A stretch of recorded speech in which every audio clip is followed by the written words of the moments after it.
मान्य सत्संग प्रेमी सज्जनों, भक्तिमयी माताओं, साहिब जी के आज्ञा पालना कुछ देर कुछ कहने का प्रयास कर रहा हूँ। सदगुरु कबीर साहब जी के 625वीं जयंती समारोह की पूर्व संध्या में यह कार्यक्रम रखा गया है और शनिवारिक सत्संग भी है। सदगुरु कबीर साहेब के बारे में कहा जाता है, कबीर का अर्थ ही होता है महान और ईश्वर।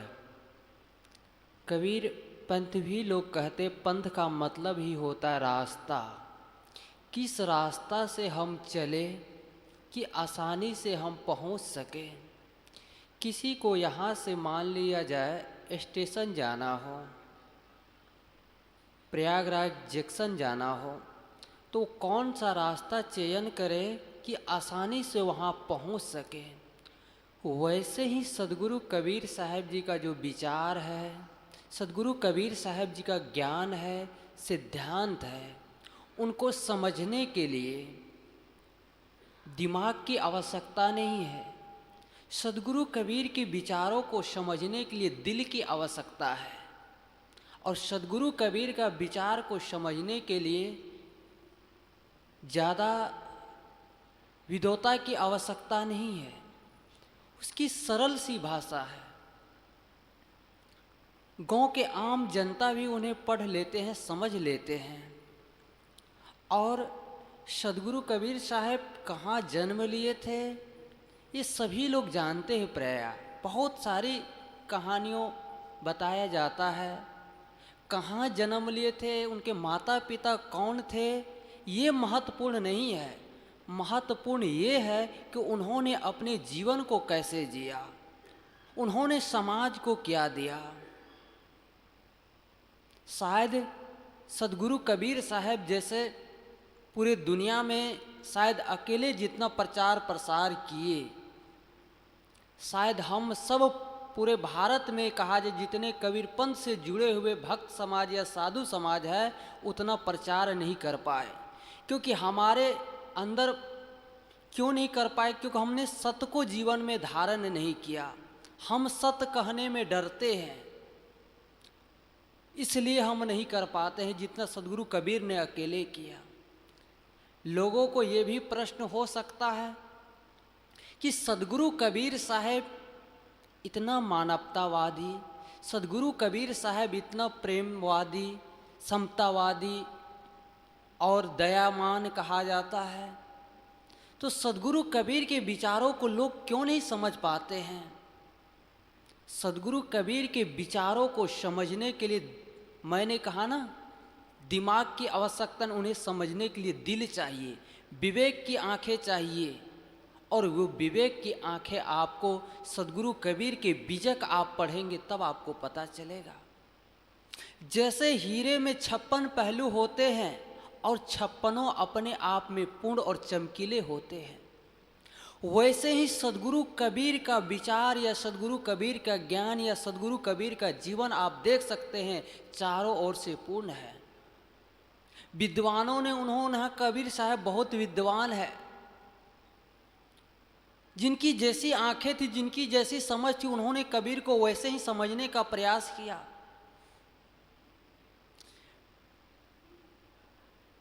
हिंदी के कवि ने कहा कि सदगुरु कबीर हिंदी के महान कवि है। योगी ने कहा कि सदगुरु कबीर योगियों में महान योगी है। सन्यासियों ने कहा सदगुरु कबीर सन्यासियों में महासन्यासी है। क्योंकि जिस ओर से आप देख सकते, चाहे साधना के दृष्टि में देख सकते हैं, चाहे मानवतावादी के दृष्टि में देख सकते हैं, चाहे प्रेमवादी के दृष्टि में देख सकते हैं, सत्य कोई नहीं कह पाए। सत्य कहने से लोग डरते हैं। उस जमाने में जिस समय मुगलों का शासन चलता था, उस समय सदगुरु कबीर साहब ललकार कर कहते थे, वो चौराहों पर कहते थे, किसी की हिम्मत नहीं होती थी सत्य कहने का। आज नहीं कह पाते हैं लोग सत्य। सत्य कहने से आज भी लोग घबराता है, सत्य कहने से आज भी आदमी जी चुराता है। और उस जमाने में जिस जमाने में लोगों को पढ़ने की अधिकार नहीं, वेद सुनने के अधिकार नहीं, ज्ञान की कोई चर्चा नहीं सुन सकते हैं, मंदिर मस्जिद नहीं जा सकते हैं, उस समय सदगुरु कबीर साहब कहाँ कबीर पुकार के, उस समय ऐसे महान संत सदगुरु कबीर ही हुए जिन्होंने पहली बार अपनी बातों को पुकार कर कहे। ऐसा इतिहास में कोई संत नहीं हुए पुकार कर कहने वाले। सदगुरु कबीर हुए, वो कहते कहाँ कबीर पुकार, वो पुकार कर कहते हैं मैं अपनी बात जो कहता तुम उस पर विचार करो, उस पर विवेक करो, सत्य क्या असत्य क्या है। उस जमाने में सदगुरु कबीर कहते हैं भाई रे दो जगदीश कहाँ ते आया, कहूँ कोने बोराया, अल्लाह राम करीमा केशव हरि हजरत नाम धराया। तुम्हें किसने पागल बना दिया कि संसार में दो परमात्मा आया, दो भगवान आए? किसने तुम्हें भटकाया है? तुम भटकाओ के चक्कर में मत पड़ो, तुम विवेक करो, सत्य क्या असत्य क्या है। तुम भी मनुष्य हो। सदगुरु कबीर का विचार है एक मनुष्य से दूसरे मनुष्य का जोड़ने का काम किया।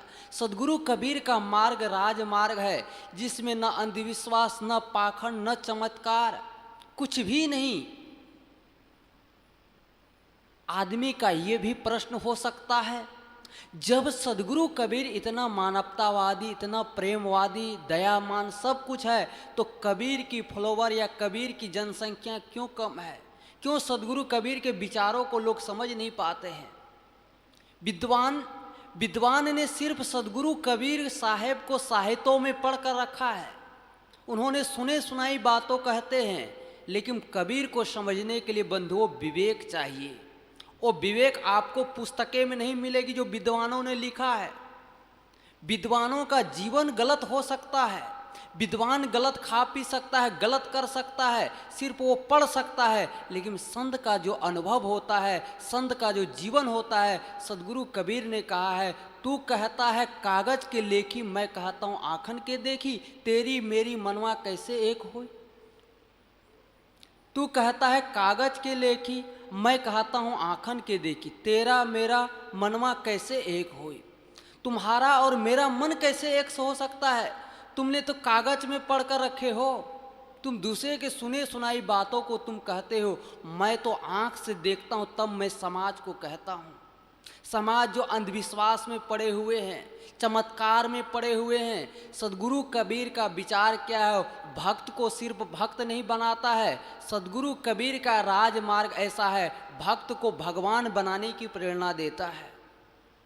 किसी को अपाहिज नहीं बनाते हैं, किसी को बैसाखी लेकर चलने की बात सदगुरु कबीर नहीं कहते हैं। सदगुरु कबीर कहते तुम ही सब कुछ कर सकते हो, तुम ही पुरुषार्थमान हो, तुम ही सब कुछ कर सकते हो इस संसार में, तुम किसी के सहारे नहीं जी सकते हो। कर बहिया बल अपनी छाड़ बिरानी आस, जाके आगर नदिया बहे सो कसमरे प्यास। हे मनुष्य, तुम किसी का भरोसा मत जियो, तुम अपना पुरुषार्थ करो। लेकिन आज तो हम दूसरे के सहारे जी सकते हैं। आदमी का प्रश्न हो सकता है सदगुरु कबीर इतना मानवतावादी, प्रेमवादी, उनकी जनसंख्या क्यों कम है? तो सदगुरु कबीर की एक साखी है, हीरो की ओवरी नहीं मल्लागिरी नहीं पात, सिंहों का लेहड़ा नहीं साधु न चला जमात। आप हीरो के ओवरी नहीं, हीरो का खदान आप नहीं देखे होंगे, और जंगल आप चंदन का जंगल नहीं देखे होंगे, और जब सिंह जब चलते हैं ना, उनका झुंड नहीं होता है, वो अकेला दहाड़ता है। वैसे ही सदगुरु कबीर का विचार जो है ना, ये अंधविश्वासी, ये पाखंडवादी, ये चमत्कारवादी नहीं पचा सकते हैं। उनको पचाने के लिए ताकत चाहिए, वह ताकत विवेक की। सब नहीं पचा सकते हैं। सिंह का भोजन गिदड़ नहीं पचा सकते हैं। उसको पचाने के लिए तो आत्मविश्वास चाहिए, या कहा जाए तो कलेजा। उसको पचाने के लिए ताकत चाहिए। वो ताकत तब मिलती है जब आप उनके बीजक को आप पढ़ते हैं, और उन बीजकों को पढ़कर ऐसे लगता है कि इस दुनिया में जितने भी लोग जो अंधविश्वास, ये पाखंड एक खिलौना जैसे लगता है। धर्म के नाम पर, अध्यात्म के नाम पर जनता मूर्ख बनना चाहती है और मूर्ख बनाने वाले भी बैठे हुए हैं। हम मूर्ख बनने के लिए तैयार हैं, लेकिन सदगुरु कबीर साहब वैसे नहीं है। सदगुरु कबीर साहब कहते दर की बात कहो दरवेशा बादशाह है कौने भैसा। तुम बादशाह हो, तुम सम्राट हो, तुम इस दुनिया में सब कुछ कर सकते हो। अगर आदमी न हो तो एक भी मंदिर, एक भी मस्जिद, एक भी गिरजाघर नहीं होगा। आदमी का बनाया हुआ भगवान है, और जिस दिन इस दुनिया से भगवान खत्म हो जाएगा ना, धर्म के नाम पर जितना आदमी लड़ते ये लड़ाई नहीं होगी, सब दूर हो जाएगा। धर्म के नाम पर जितना खून बहाया जाता है, धर्म क्या है? लोग धर्म की परिभाषा भी नहीं जानते हैं। धर्म के नाम पर आज लड़ते चले जा रहे हैं। सदगुरु कबीर साहब कहते धर्म को समझो, एक मनुष्य को दूसरे मनुष्य को समझो, तुम भी प्रेम दो और प्रेम से जीना सीखो, सबके साथ अच्छे व्यवहार करो, किसी भी प्राणी को देखकर या किसी भी जीव को हत्या मत करो, तुम्हारे जैसे ही सब है, तुम दया करो। सदगुरु कबीर का धर्म है दया का, धर्म है प्रेम का, एकता का, समरसता का। ये सदगुरु कबीर का विचार है। अब कंठी माला ले लिए, सदगुरु कबीर के विचारों से जुड़ लिए हैं, मंदिर में घड़ी घंट भी बजा रहे हैं, पूजा पाठ भी कर रहे हैं, तो क्या मतलब सदगुरु कबीर के विचारों से जुड़ने के लिए? सदगुरु कबीर के विचारों से जुड़कर उसे जीवन में हम प्रयोग करें, उन्हें हम समझे। इसमें हम मत पड़े कि कबीर साहब कहाँ जन्म लिए थे, उनके माता पिता कौन थे, इसका ये बहुत महत्वपूर्ण नहीं है। महत्वपूर्ण ये रखता है कि उनका जीवन कैसे था, उनका विचार क्या था, उनका सिद्धांत क्या था, उन्होंने समाज को क्या दिया। मान ले जान भी लेंगे, सिद्ध भी कर लेंगे उनके माता पिता जो भी रहे होंगे वो कहाँ जन्म हुए थे, ये तो बात पक्का है। कोई भी आदमी इस धरती पर आएंगे तो माता और पिता से ही पैदा होंगे। कोई भी आदमी आएंगे, चाहे बुद्ध, कबीर, नानक, चाहे महावीर, जो भी संसार में आए हैं, सबके माता पिता है। लेकिन किसी भी महापुरुषों को समझने के लिए हमें उनके जो पुस्तकें, उनकी जो साहित्य मूल ग्रंथ होती है, उनको समझना चाहिए। विद्वानों ने तो बहुत कबीर साहब के